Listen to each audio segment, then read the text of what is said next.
Ahora sí. Muy buenas tardes con todos y todos. Muchas gracias por haberse conectado y de manera particular para poder continuar con la unidad número 5. Como ustedes conocen, la unidad que nos corresponde ahora se refiere al patrimonio natural.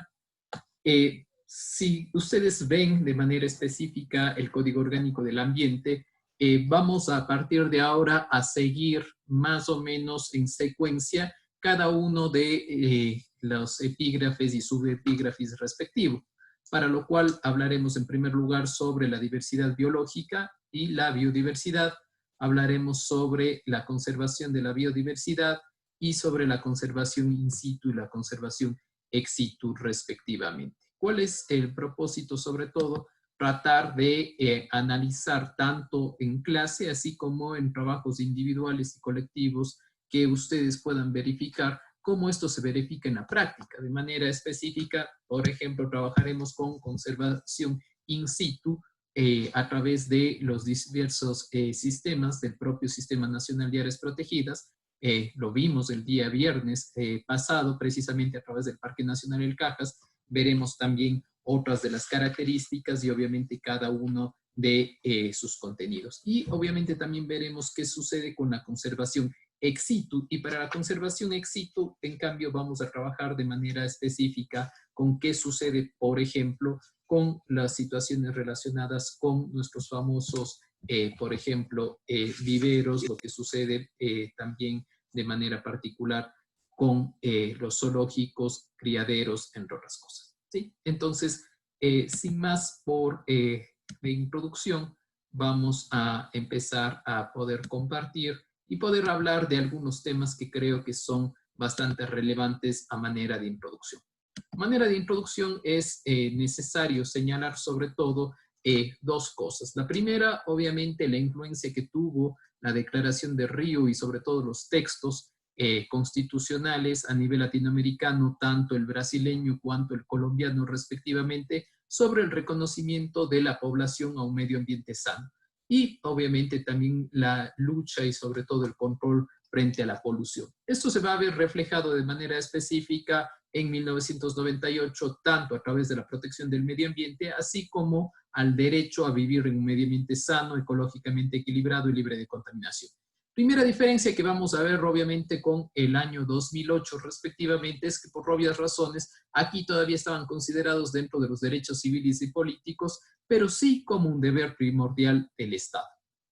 De la misma manera, nosotros vamos a ver en cambio que se habla de la necesidad y sobre todo la obligación que tiene el Estado de proteger y sobre todo de proveer a la población un medio ambiente sano, desde el punto de vista sobre todo a nivel ecosistémico y sobre todo precautelando y brindando situaciones de carácter de salud sobre todo.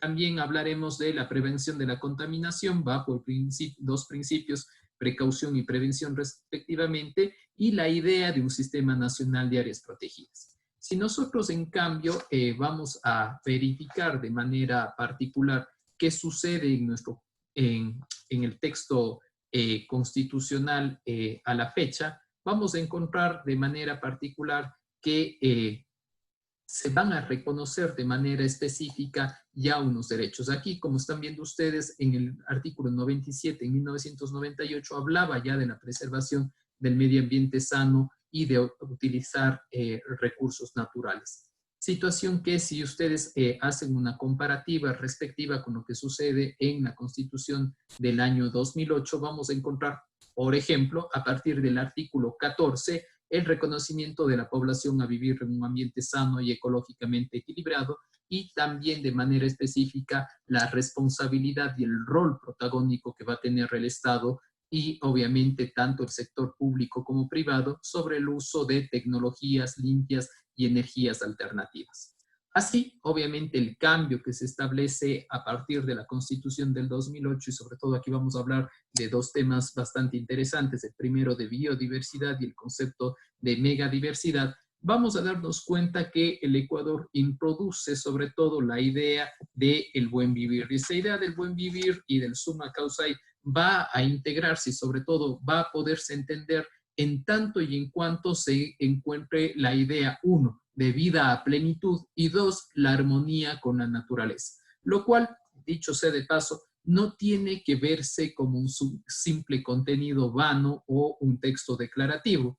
Al respecto, Boaventura de Sousa Santos, que es un filósofo portugués muy reconocido y que tuvo bastante influencia en los procesos constituyentes del presente siglo, hace una reflexión de los procesos constituyentes de Venezuela, de Ecuador y de Bolivia respectivamente y dice que si bien es cierto, los mismos pueden llegar a ser criticados y pueden ser calificados, incluso abro comillas, en lugar de neoconstitucionales, de neopopulistas, la idea es que los movimientos sociales se mantengan altivos y activos con el propósito de que no solamente se haya reconocido un amplio catálogo de derechos, sino que ese catálogo de derechos se vuelva práctico. Reflexión bastante interesante, sobre todo desde el punto de vista de que no solamente tiene que quedar a un nivel lírico, sino que obviamente esa declaratoria, por ejemplo, de interés público, de la preservación del ambiente y la conservación de los ecosistemas, tiene que verse en la práctica. De manera puntual, por ejemplo, tenemos que darnos cuenta que la suma al final del día del texto constitucional no va a ser otra cosa que una suma de demandas y sobre todo el gran planteamiento que llevó a la fecha a la Asamblea Constituyente y al constituyente ecuatoriano a proponer un texto, en teoría, entre comillas, de avanzada, pero texto al final que sin duda hacía sobre todo una crítica bastante importante a lo que se había establecido en el sistema presente. ¿Y cuál era la crítica que se hacía en ese momento? La crítica era precisamente, por ejemplo, entre otras cosas, a nuestra idea de derecho ambiental. Y ustedes se van a preguntar, ¿por qué se hacía una crítica a la idea de derecho ambiental? Porque se decía que, si bien es cierto, se inició bajo una perspectiva de la preocupación del ser humano respecto de las actividades antrópicas que podrían tener una repercusión en el ambiente y que estas, por obvias razones, podrían terminar afectando la salud de los individuos. Y después, bajo un concepto de sostenibilidad, con normas de manera particular, por ejemplo, relacionadas con la calidad ambiental, la idea al final del día, ¿cuál era? Que no se estaba dando una respuesta, es decir, que no era eficiente.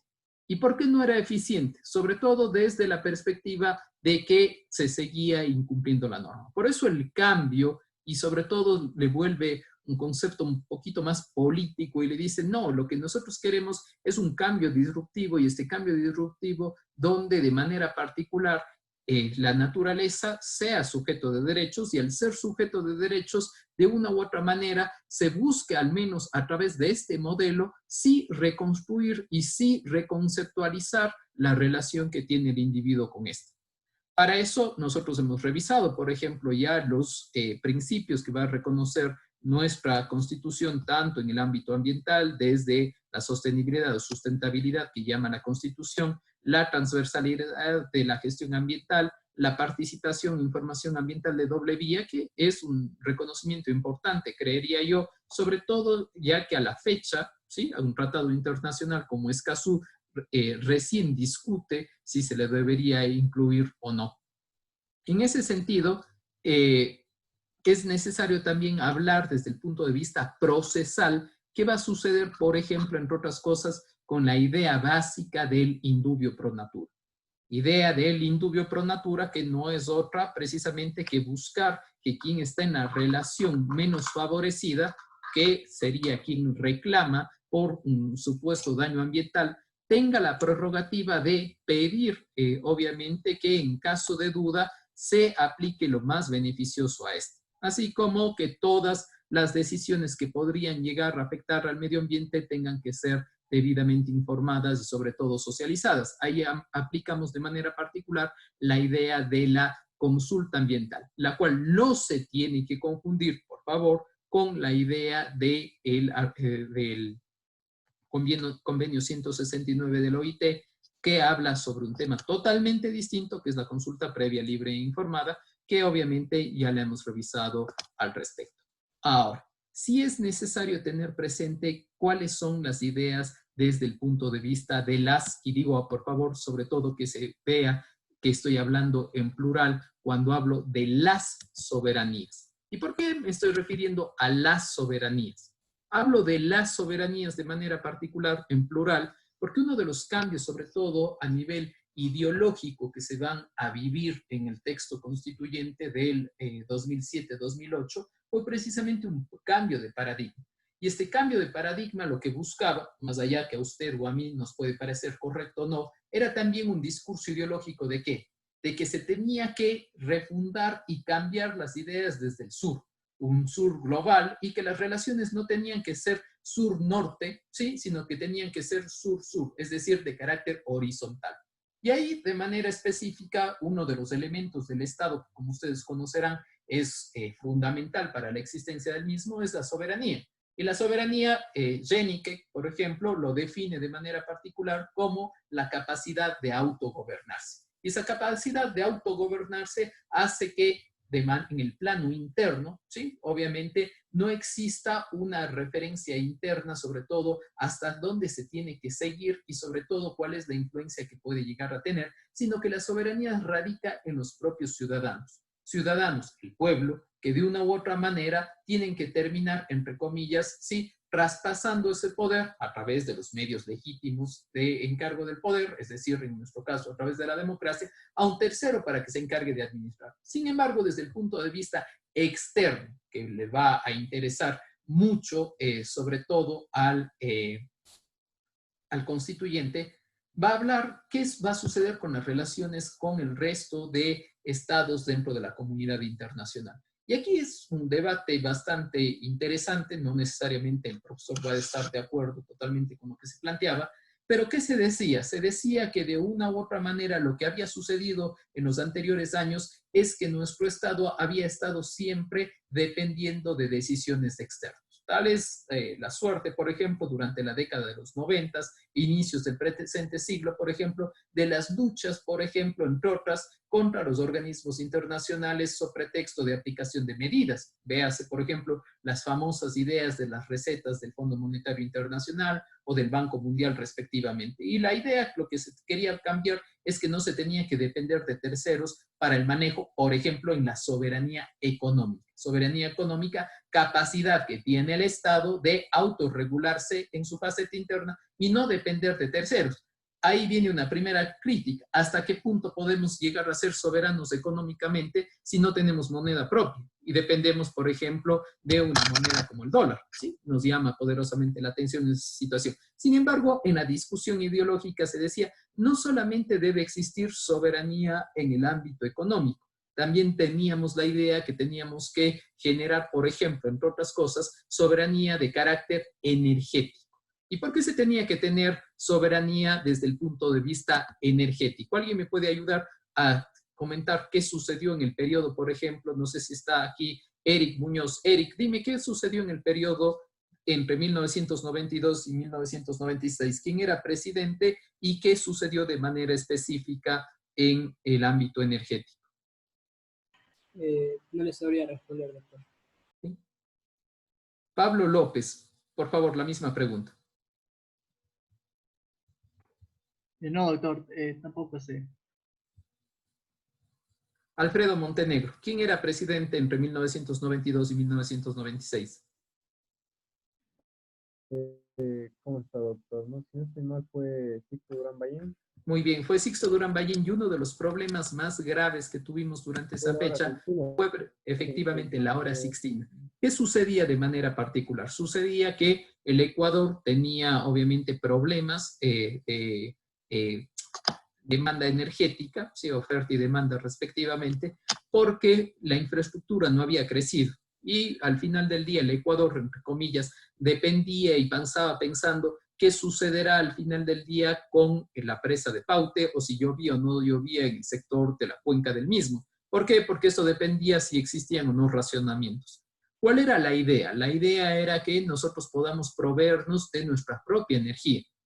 Situación que no llegaba a suceder. Situación que no llegaba a suceder, entre otras cosas, ¿sí? Se acusó en su momento, determinados grupos de poder y partidos políticos decían que esto era a propósito. ¿Qué pasaba cuando había cortes de energía eléctrica? Cuando había cortes de energía eléctrica, precisamente por un racionamiento debido al estiaje, es decir, no llovía y no podían funcionar las hidroeléctricas, lo que sucedía es que frente a la costa del Ecuador, sobre todo en el puerto de Guayaquil y en el puerto de Manta respectivamente, sí, se ataban las famosas barcazas. Las barcazas no eran otras cosas que generadores de electricidad a través de plantas diésel, de privados. Dentro de la emergencia, los privados vendían a un valor mucho mayor. Y esa situación hacía que ellos generen un beneficio. Se decía que la idea de ser soberanos energéticamente era que no debíamos depender de privados para poderlo hacer. Esa fue una de las aplicaciones, sobre todo, que ustedes van a ver a partir, por ejemplo, de la definición de los famosos sectores estratégicos en nuestra Constitución del Ecuador. Situación similar va a ocurrir y sobre todo nos va a permitir hacer una reflexión interesante en este sentido, ¿sí? ¿Qué va a pasar no solamente desde el plano energético, sino sobre todo el cambio que se buscaba, por ejemplo, a nivel de, por ejemplo, el GLP, el gas licuado de petróleo? La idea, ¿cuál era? El retiro de subsidios con el cambio de qué? De, por ejemplo, a, obviamente, cocinas de inducción. Cocinas de inducción que venían a su vez, obviamente, eran con electricidad y al ser de electricidad provenían, entre comillas, de energías limpias, sobre todo hidroeléctricas. Estoy hablando de la idea que se tuvo durante la Revolución Ciudadana. ¿Qué terminó sucediendo? Que más allá de la intención que se tuvo, no llegó a cuajar, entre otras cosas, por problemas políticos, pero también por problemas, sobre todo, de idiosincrasia dentro de la población. ¿Pero qué pasó ahí? Por ejemplo, entre otras cosas, la gran construcción de mega infraestructura, ¿sí? Mega infraestructuras que se realizaron, por ejemplo, en nuestros ríos.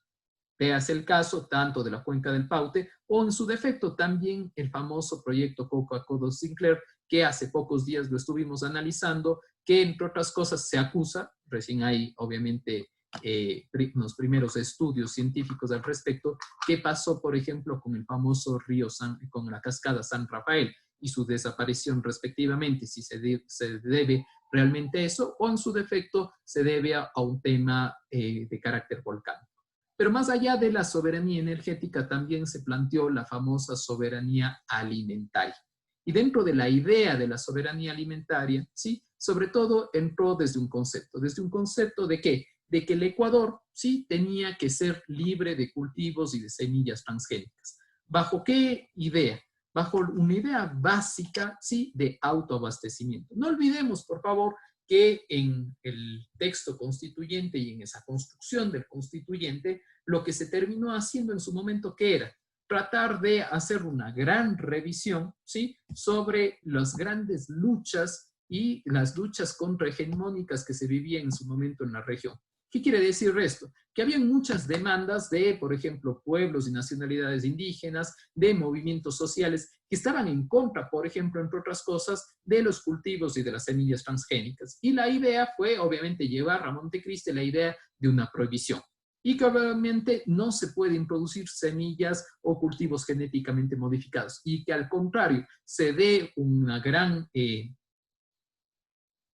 respeto y sobre todo reconocimiento a qué sucedía de manera particular con nuestros productos locales. ¿Cuál es la idea desde el punto de vista de los transgénicos? Atención, no necesariamente es bueno y no necesariamente es malo per se.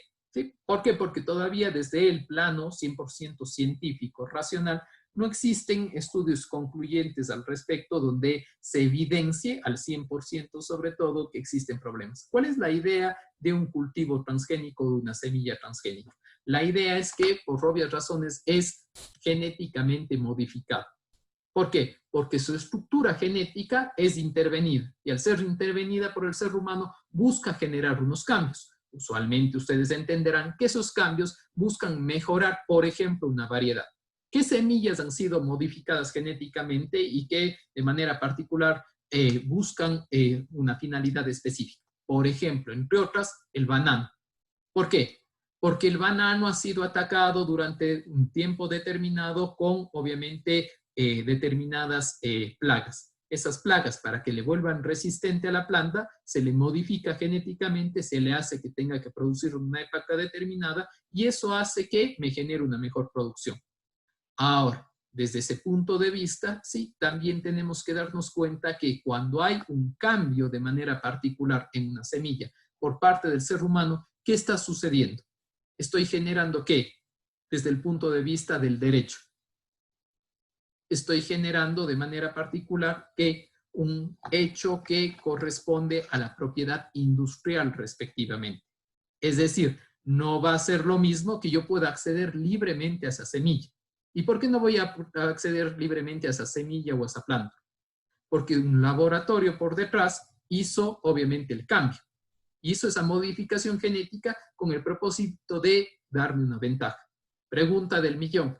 ¿Tengo que reconocerle o no tengo que reconocerle un valor? Por supuesto que tengo que reconocerle un valor. Sin embargo, la crítica que viene aquí, digo, eso me está encareciendo. Y si eso me está encareciendo, sí, obviamente me podría llegar a hacer un daño. Pero sobre todo, ¿qué llega a suceder también desde el punto de vista del mercado? Y acá vamos ya a la soberanía sobre la biodiversidad y, por ejemplo, de nuestros propios productos. ¿Qué pasa con los productos tradicionales? ¿Sí? Por ejemplo, en el Perú existe un banco de la papa y existe un banco del maíz. Sí, como lo escucho, un banco de la papa, ¿cuál será el propósito? Un banco sirve precisamente para albergar. Dígame, Jaime. ¿Quería hablar algo? No. La idea del banco de la papa y del banco del maíz es obviamente que se puedan guardar dentro de esto, sí, todas las especies. ¿Bajo qué perspectiva? Bajo una perspectiva de que existe una administración intergeneracional a razón de que el mercado a la fecha ya no me existe tanta variedad. Les pongo un ejemplo de manera específica. ¿Cuántos de ustedes, me imagino que algunos de ustedes, si alguien, Ana Castillo, ¿usted ha comprado alguna vez en el mercado o en la feria? ¿Ha ido a hacer las compras ahí? Sí, doctor. Sí. Y Ana, cuando usted hace las compras ahí, cuando uno se acerca a la casera de las papas, ¿cuántas variedades de papas tiene? ¿Una o muchas? No, tienen varias variedades. ¿Sí? ¿No es cierto? Hay un sinnúmero de variedades que la idea que está por detrás es obviamente que cada localidad, cada sector tiene obviamente un área específica. Ahora, dígame usted, Michelle, ¿usted ha comprado a su vez en un supermercado o no? ¿Ha comprado alguna vez en un supermercado? Michelle Belecel. Sí, doctor, perdón. ¿Sí? Es que no se me activó el audio. Y cuando compra en un supermercado, ¿cuántas variedades de papa hay? No, la verdad no hay variedad, hay máximo dos. Sí, Dos dos o tipos tres, de sí. papa. Usualmente una grande, sí, una super chola, sí. Otra que a veces es papa chaucha pequeñita y una intermedia, sí. Y esto solamente como un ejemplo. Pero ¿qué pasa con otras cosas, por ejemplo, como el tomate, como las frutas? Sucede exactamente lo mismo. Ustedes me van a decir, ¿y qué tiene que ver esto del ejemplo? El ejemplo tiene que ver con una particularidad específica, ¿sí? ¿Qué pasa?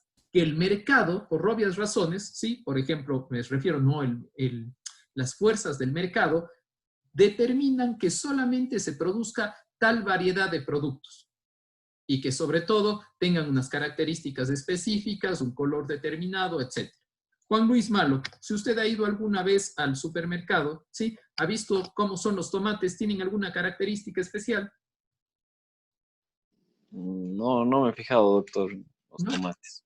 Julio No, León, o sea, sí, ¿ha visto alguna vez un tomate en el supermercado? ¿Qué características tiene? ¿Son Sí, pequeñitos, dañados o no? no, siempre son grandes, son gorditos y son bien rojos. Además Sí, de que siempre tienen jugosos, son medio duros de aplastar. sí. Y sobre todo si ustedes le ven de manera particular, a veces están entre rojos y medio verdes. Y uno cuando los saca obviamente de la superficie del supermercado, sí, enseguida comienza a madurar automáticamente. ¿Por qué? Porque entre otras cosas fue modificado genéticamente. Y fue modificado genéticamente para que ocurra eso. Sin embargo, si me voy al mercado, sí, tengo unos tomates que son pequeñitos con otras variedades. ¿Qué termina sucediendo a eso? Que ahí viene una de las grandes discusiones que no solamente se ha vivido en el Ecuador, sino que se ha vivido en el mundo. ¿Qué sucede con el famoso caso de las semillas? ¿Sí? Y el caso de las semillas, realmente una de las luchas que está por detrás es precisamente los temas relacionados con la biodiversidad. Si ustedes ven en la parte inferior derecha, ahí hay una situación que se establece de manera particular con el famoso TLC. ¿Qué tiene que ver el tema del TLC? El TLC es el Tratado de Libre Comercio. Un tratado de libre comercio, entre otras cosas, ¿qué hacía? Es la idea, es la intención de que los países tengan la posibilidad de comerciar libremente bajo unos parámetros de libre comercialización, es decir, yo importo y exporto libremente. Esto puede llegar a afectar a un agricultor. ¿Creen ustedes que el TLC le podría llegar a afectar de manera particular, Jocelyn Ortiz, a un agricultor?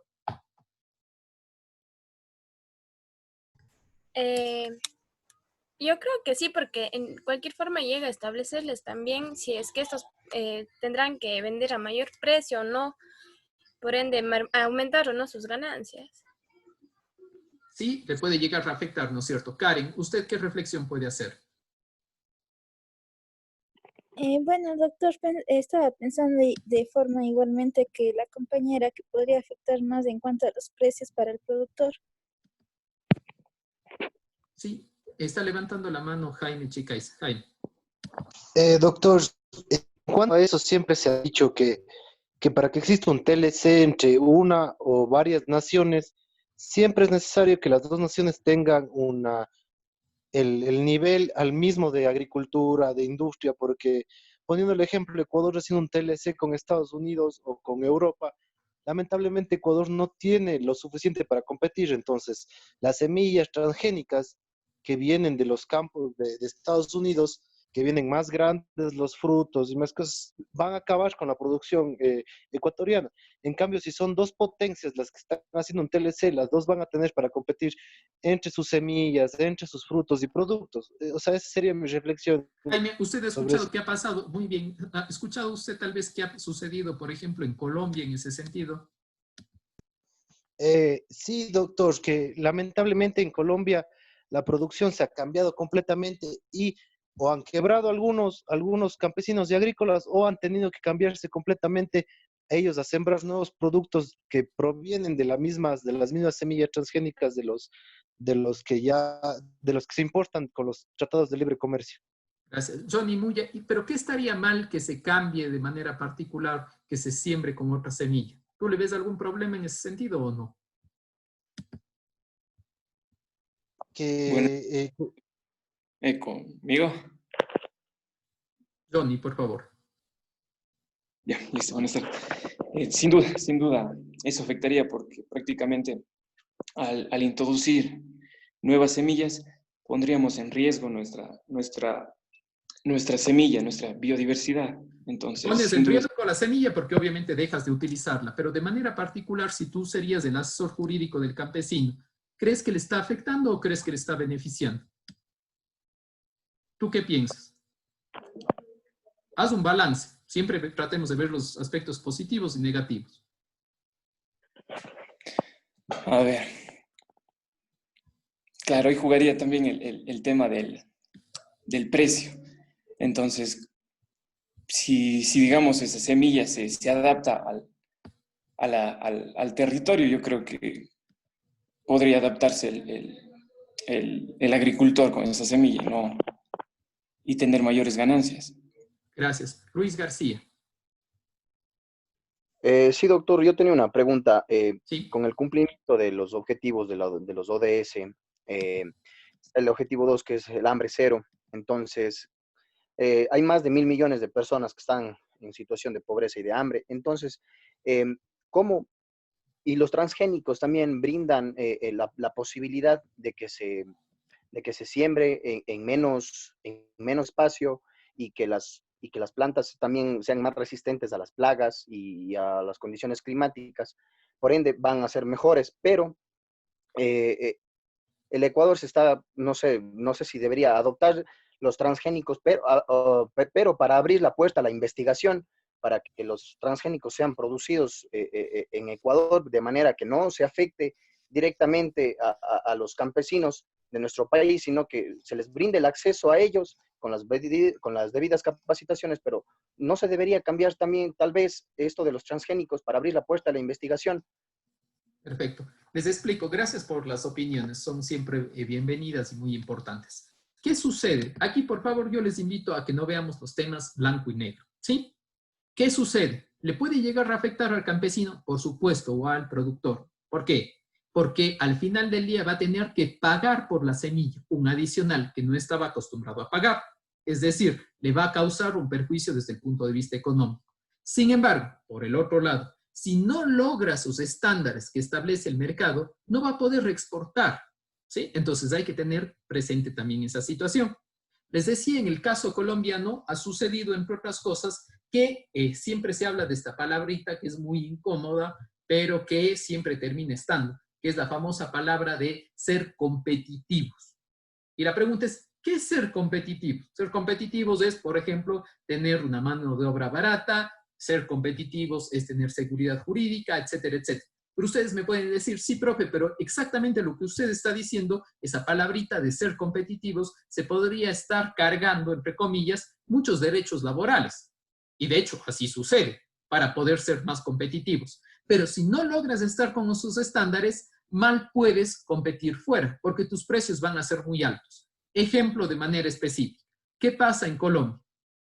Tienen un TLC con Estados Unidos. La leche de Estados Unidos llega más barata y por obvias razones los productos son más baratos que los que se saca de propia Colombia. ¿A quién va a comprar el producto? ¿A quién va a comprar la ama de casa? Si viene un litro de leche, me estoy poniendo precios hipotéticos, sí, a $1 el americano y a 1.50 el colombiano.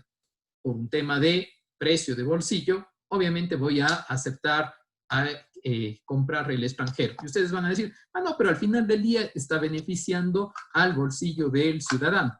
Sí, pero también está dañando a la economía. Entonces, es un tema de pesos y contrapesos que no es tan sencillo afrontar.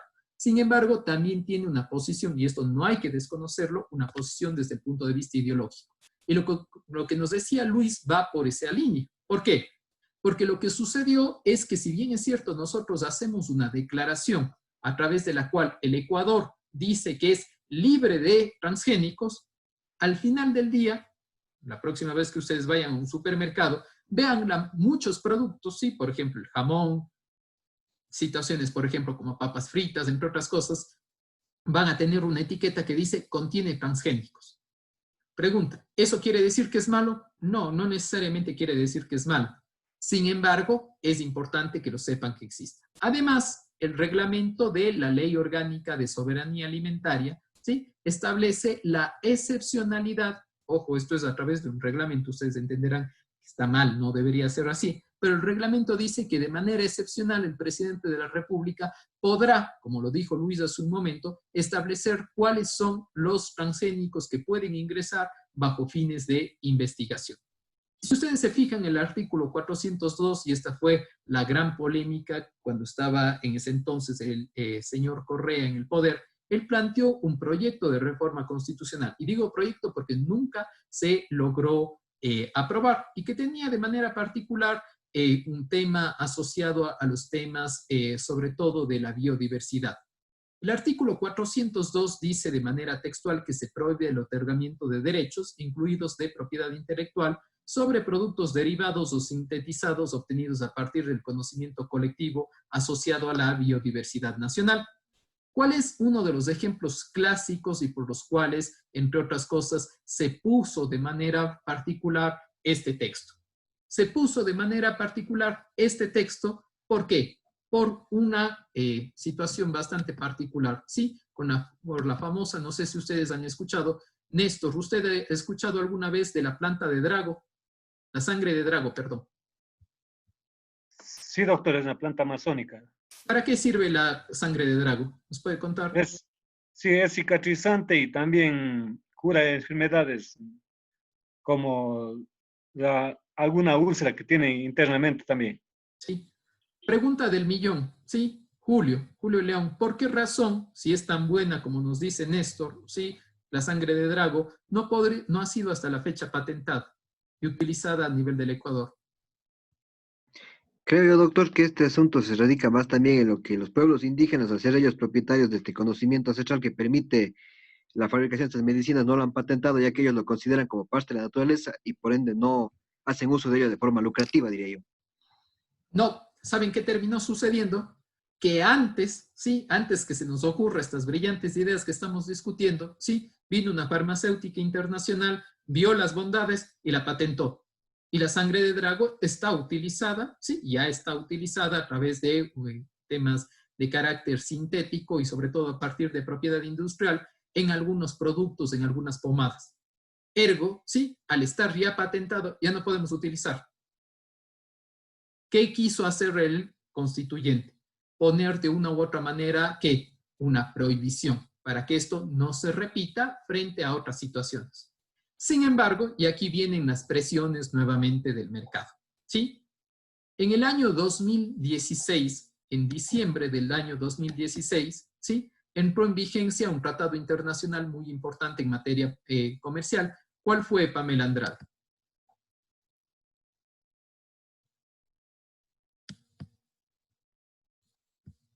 Doctor, disculpe, no le escuché la pregunta. ¿Podría repetirla?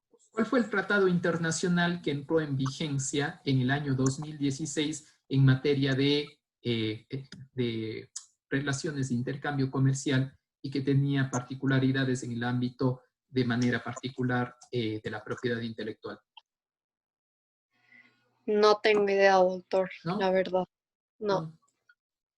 Janina Campoverde. Sí. La misma pregunta. No sé si es que hace referencia a las relaciones comerciales con la Unión Europea, que se prohibieron los aranceles. Efectivamente, sí, se eliminaron los aranceles, ¿no es cierto? ¿Cuál fue la idea? Nosotros habíamos, entre comillas, hablado siempre en contra de los TLC, de los tratados de libre comercio. Pero, sí, terminamos aprobando un tratado comercial de intercambio con la Unión Europea, que no es lo mismo. Mentira, es exactamente lo mismo. ¿Sí? Pero obviamente no le llamamos TLC, sino le llamamos acuerdo comercial. Y cuando estábamos en las negociaciones, para que ustedes se den cuenta cuál es la influencia que tiene precisamente el tema comercial, ¿sí?, dentro de un tratado comercial, ¿cuál crees que sean las cláusulas más difíciles de negociar y las que siempre tendrán que estar por detrás sobre el tema que estamos hablando, Camila Alvarado?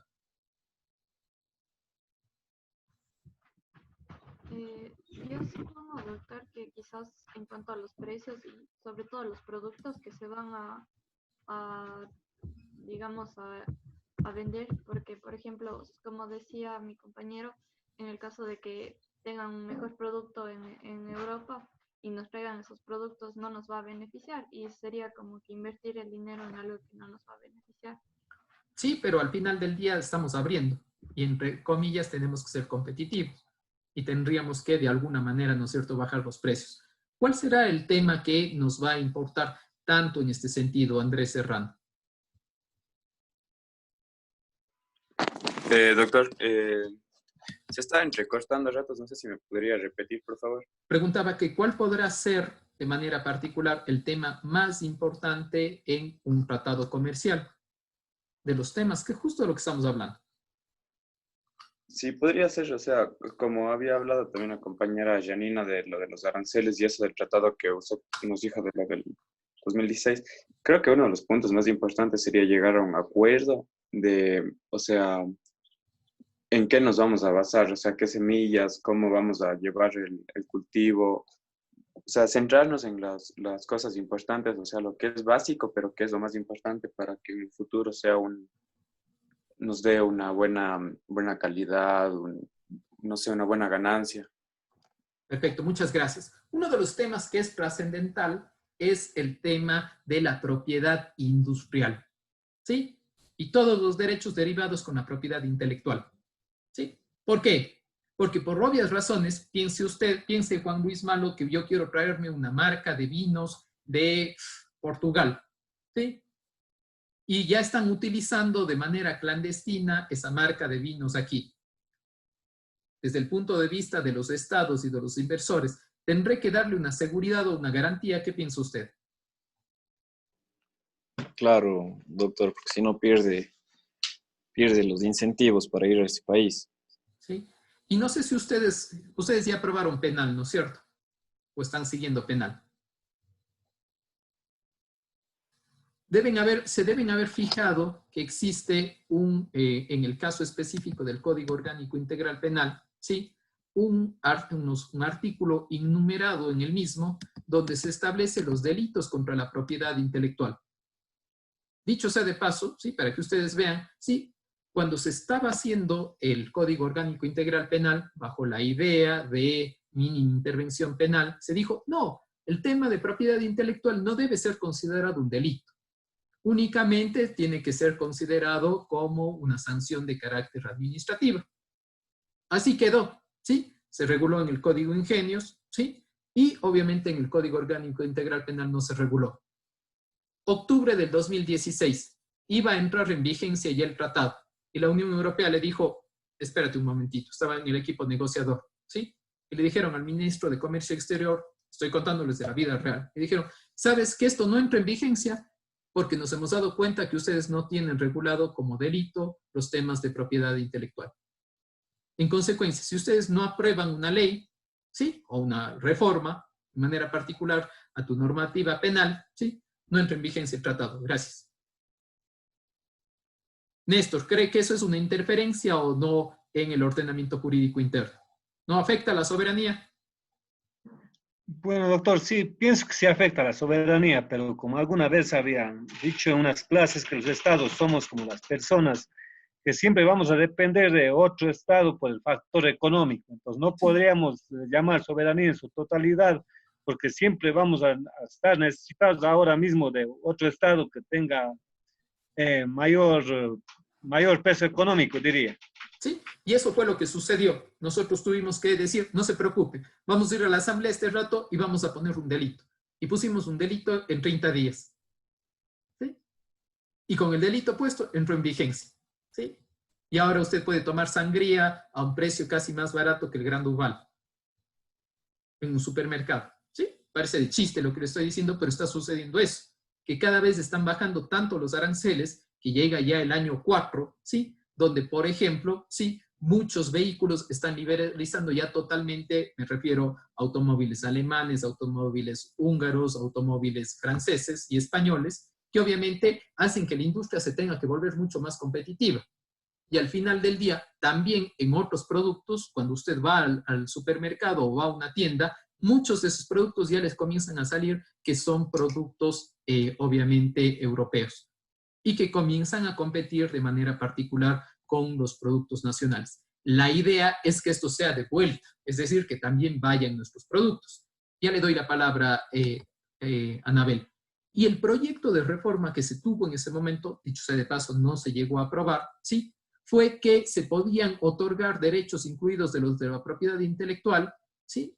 Sobre procedimientos, productos, es decir, yéndose en contra del espíritu constituyente, siempre que las comunidades, pueblos y nacionalidades indígenas en calidad de legítimos poseedores del conocimiento participen justa y equitativamente de los beneficios de forma sostenible y sustentable. ¿Cuál fue la idea? Que al final del día lo que terminó sucediendo es que pusimos unos parámetros de protección demasiado altos. Anabel tiene la palabra. Gracias, doctor. Yo estaba pensando en el tema de cuando bajaron o van bajando paulatinamente todo lo que son los impuestos para la importación de vehículos.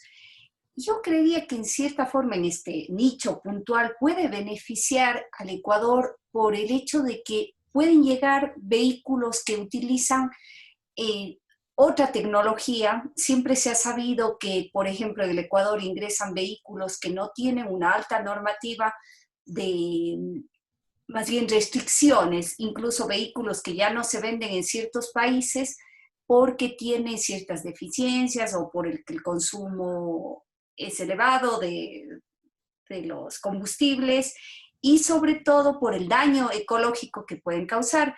No sé si en cierta manera este no TLC que firmamos puede beneficiar en un momento dado al tema de contaminación en cuanto al uso de vehículos, porque llegan otros con mejor tecnología. No sé si usted, doctor, me puede ayudar con esa. Es muy pertinente la reflexión, Anabel, precisamente porque la mayor parte de productos bajo la directiva europea usualmente siempre es mucho mayor a nuestra normativa nacional. En consecuencia, sí les obliga a que vengan, entre comillas, lo que usted está diciendo al final del día, es que se venga con la mejor tecnología disponible. Situación similar a la que sucede, por ejemplo, y lo que se quisiera buscar, no solamente con el tema de los vehículos, sino también, por ejemplo, con las ideas que yo les había hablado, con la responsabilidad extendida del productor. ¿Qué va a pasar con los residuos después de la vida de ese producto? Lo lógico es que, obviamente, se establezcan unas tasas de recuperación. De la misma manera, pongamos un ejemplo, ¿sí? La empresa Blue, que fabrica celulares en España, cuando vende en España o vende en el mercado europeo, tiene que cobrar una tasa y a partir de esa tasa, sí que es bajísima, tiene que cargarse de la recuperación del producto una vez terminado. Sin embargo, ¿qué pasa si la misma marca Blue le importan y se compra en Guayaquil? La pregunta, ¿creen ustedes que el importador se tendría que hacer cargo de esa tasa de recuperación? Lo lógico bajo la perspectiva europea es que sí, que se tendría que hacer cargo. ¿Por qué? Para seguir los mismos estándares. Porque caso contrario, de nada le serviría a la compañía tener esta visión de sostenibilidad si después, una vez que salen de su territorio de cobertura, nadie se va a encargar de ellos, ¿sí? Sin embargo, la reflexión es pertinente de Anabel, por ejemplo, en lo que sucede de manera particular con las motos, ¿sí? En el caso de las motos, ustedes saben que la mayor parte de motos, si no es más del 90% de motos que se venden en el Ecuador de Asia, corresponden a la China. Y en la China se estableció una medida de manera particular, ¿sí?, de desincentivo a la utilización de vehículos bimotores a gasolina.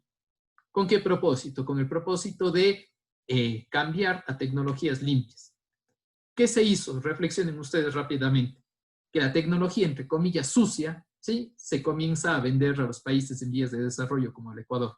Es decir, aquí que llegue nomás la tecnología barata, ¿sí?, que contamine, mientras ellos, que son los productores, ya están cambiando de tecnología, porque ya se dieron cuenta que no es lo mejor. Ellos tienen problemas de smog, etc.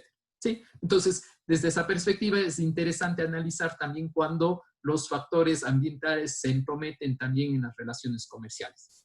Para eso, las ideas, por ejemplo, en el caso ecuatoriano de la biodiversidad, la idea básica es que tanto en el plano interno cuanto en el plano externo, ¿sí?, se tiene que establecer, ¿sí?, una protección, es decir, tratar de buscar un paraguas que busque sobre todo conservar los recursos naturales, la salud humana, los derechos colectivos y la naturaleza. ¿Y por qué los derechos colectivos? Porque detrás de la naturaleza y sobre todo en esta relación se encuentran pueblos y nacionalidades indígenas que nos importan sobremanera en ese sentido. Ahora, cuando nosotros hablamos de manera particular, sobre todo estamos hablando de conceptos de patrimonio natural y ecosistema, estamos hablando de toda la protección, de la conservación y la recuperación y la promoción del patrimonio que tenemos que hacer. ¿Por qué lo hacemos? ¿Sí? Porque tienen un valor intrínseco. ¿Sí? Piensen ustedes en las áreas de conservación. Van a tener unas características ambientales, otras científicas, culturales o paisajísticas. ¿Sí?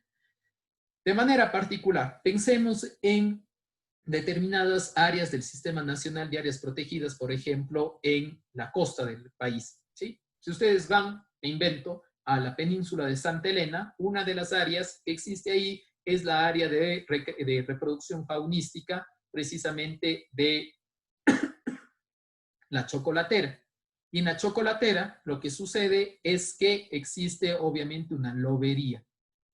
¿Qué es una lobería? Obviamente es una agrupación de especies, en este caso de lobos marinos, que migraron, ¿sí?, desde el Perú, es decir, desde el sur del Ecuador, migraron, subieron desde Paita, Perú, hasta esa zona. ¿Y por qué llegarían precisamente hasta esa zona específica?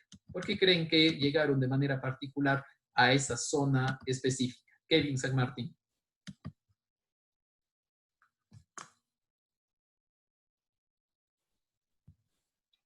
No sabría decirle, doctor. ¿Por qué llegarían de manera particular desde esa zona específica? Estoy hablando de Paita, Perú. Paita, Perú, para que se ubiquen ustedes, es el punto más saliente del Océano Pacífico. ¿Por qué tendrían que llegar hasta esa zona, Jennifer Tenecot? Hasta la península de Santa Elena. No sabría decirle, doctor, tal vez porque es de la misma manera el punto más saliente del Ecuador. Muy bien, precisamente ese es el razonamiento. Porque hay unas corrientes y hay una corriente fría. Y dentro de la corriente fría de Humboldt termina sucediendo precisamente esto, ¿sí? Que obviamente les arrastró hasta ahí. Y era el punto más saliente y ahí se quedaron y obviamente las condiciones del ecosistema les permitió adaptarse. ¿Por qué hay una protección, por ejemplo, desde ese punto de vista para el sistema de áreas nacionales protegidas? Por un tema de carácter ambiental y científico. Porque en esa zona específicamente se reproducen y al ser especies amenazadas, lo lógico es cuidarlas. Sin embargo, si se van un poquito más al norte, ¿sí? Y llegan, por ejemplo, a la isla de La Plata, ¿sí? Van a encontrar que también existen valores de carácter paisajístico. Pero si se van, ¿sí? Por ejemplo, al macizo del Cajas o se van al Parque Nacional del Cajas de manera particular, no solamente son situaciones de carácter ambiental, sino también serán situaciones de carácter cultural. ¿Por qué? Porque ha habido vestigios y obviamente los tenemos que proteger de esa manera. Acuérdense de este dato. El 19% del territorio ecuatoriano se encuentra protegido. Se encuentra dentro de las zonas de áreas protegidas. ¿Es alto? Sí, es bastante alto. ¿Sí?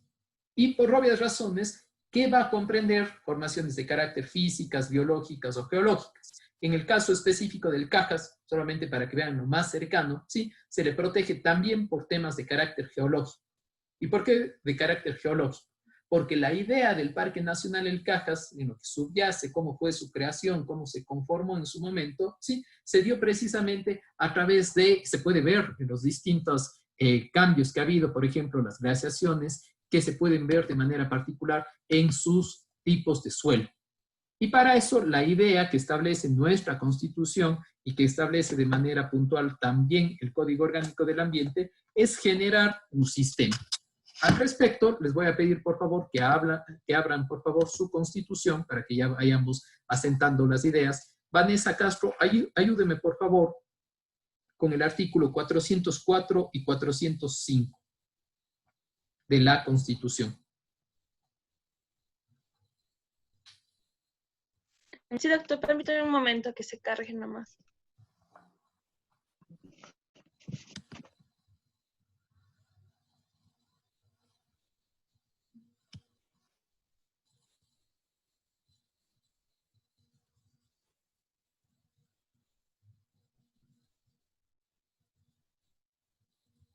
¿Ya? Sí, ya mismo.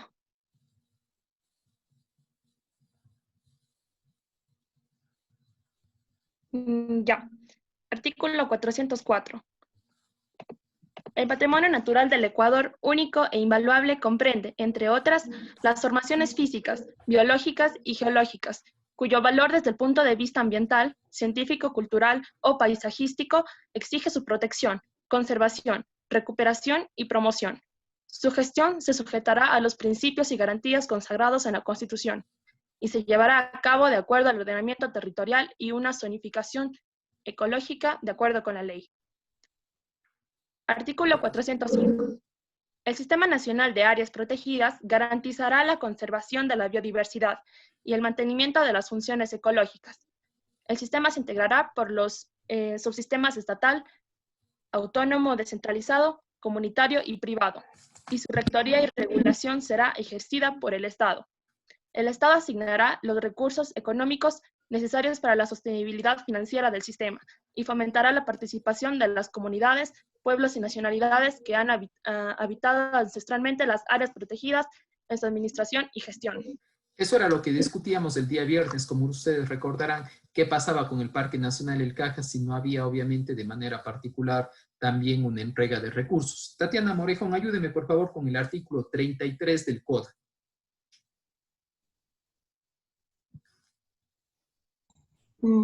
Ya, doctor, un ratito.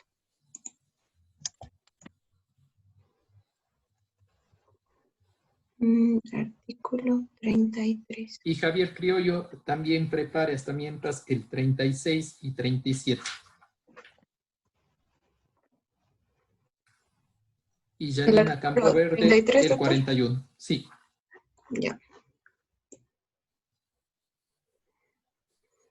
Listo. Artículo 33. Conservación in situ. La biodiversidad terrestre, insular, marina y dulce acuícola será conservada in situ, mediante los mecanismos y medios regulatorios establecidos en establecidos en este capítulo. Se procurará el uso sostenible de sus componentes de tal forma que no se ocasione su disminución a largo plazo, para mantener su potencial de satisfacer las necesidades de las generaciones presentes y futuras. Perfecto. Por favor, ¿me ayuda con el 36? ¿Yo misma? Sí, por favor. Ya. Artículo 36. De los mecanismos para la conservación in situ. Los mecanismos para la conservación in situ de la biodiversidad son los siguientes. 1. El Sistema Nacional de Áreas Protegidas.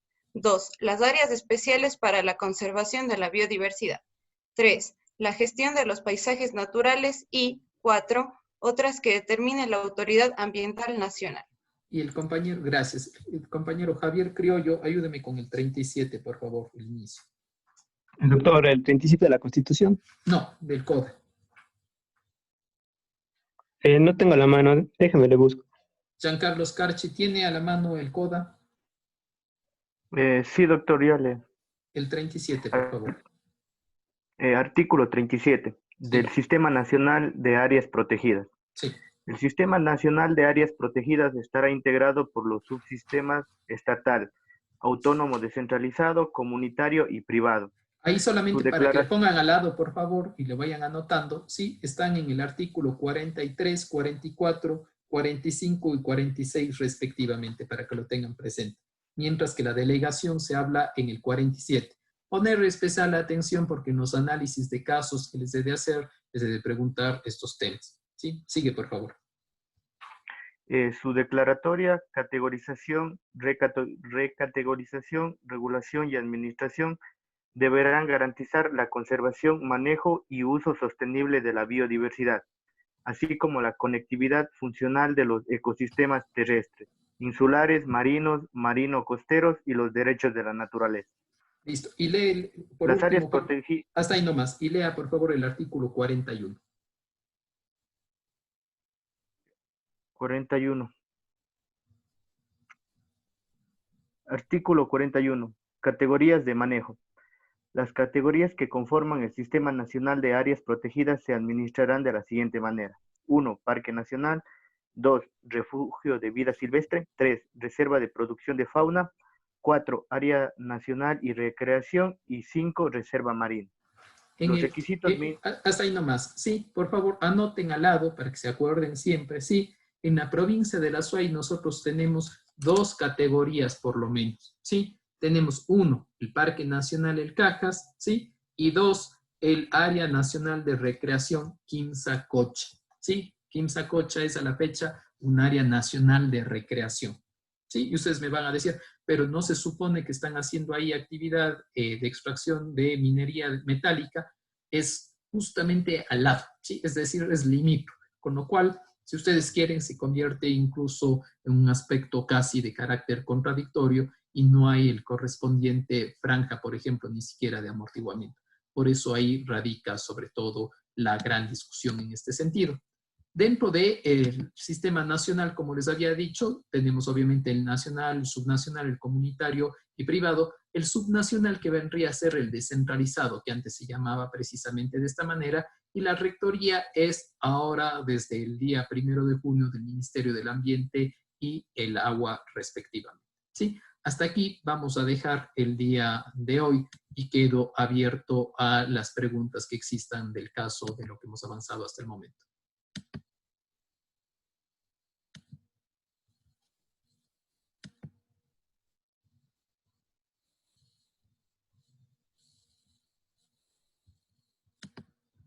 ¿Está todo clarísimo?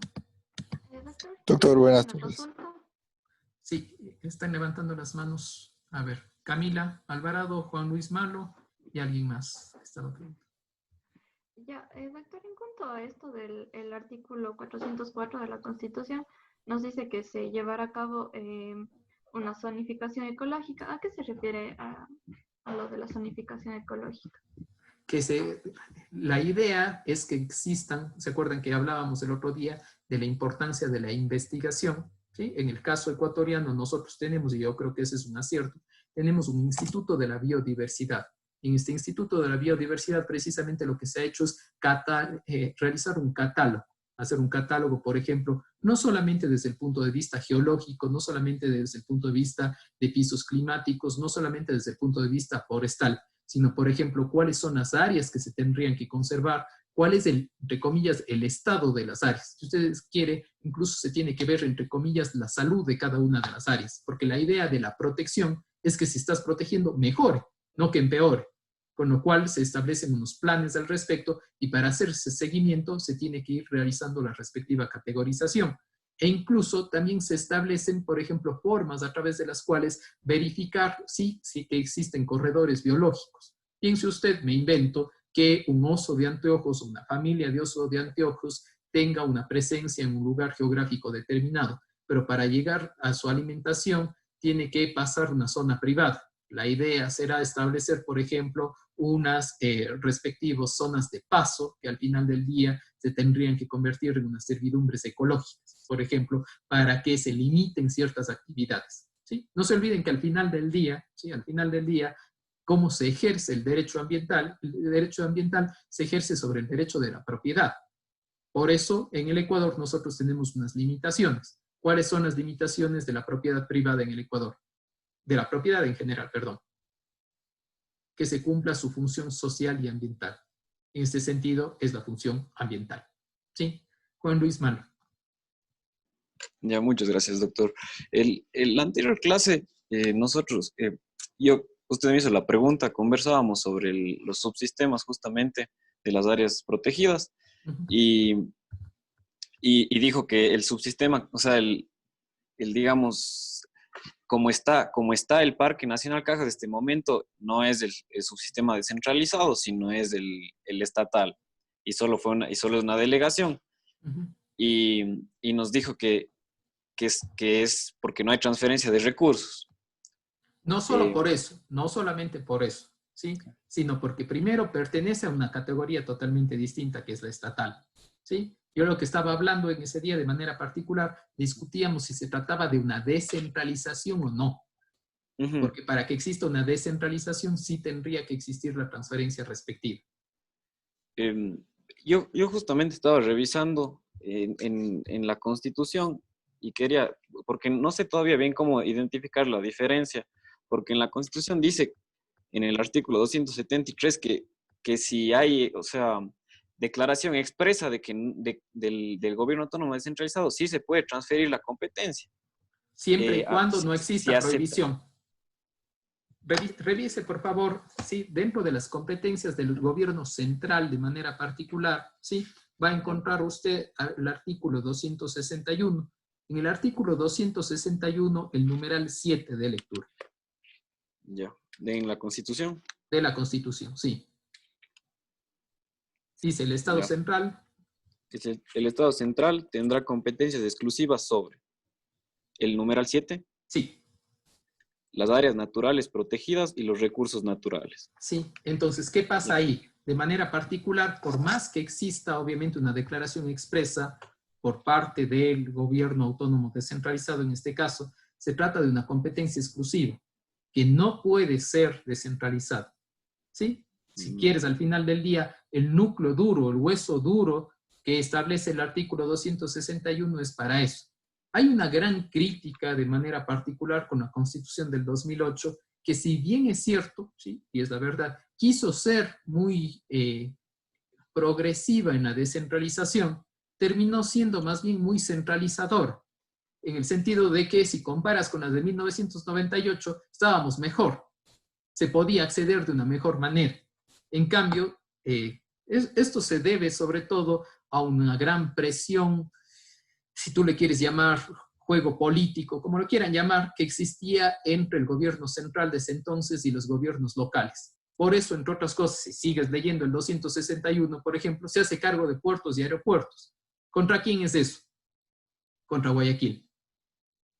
¿Sí? Entonces era el tema de tomarme más competencias. Pero claro, otra persona te va a decir, no, pero si comparas con la de 1998, en la del 98 no había un catálogo exclusivo de las competencias de los gobiernos autónomos descentralizados. Pero la respuesta que va a ser, si comparas el 261 del 2008 versus qué sucedía en 1998, vas a ver que el catálogo de 1998 de las competencias exclusivas que se reservaba el gobierno central eran menos.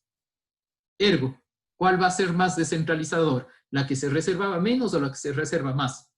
La que se reserva menos, porque el otro le permitía ser mucho más blando en ese sentido. ¿Sí?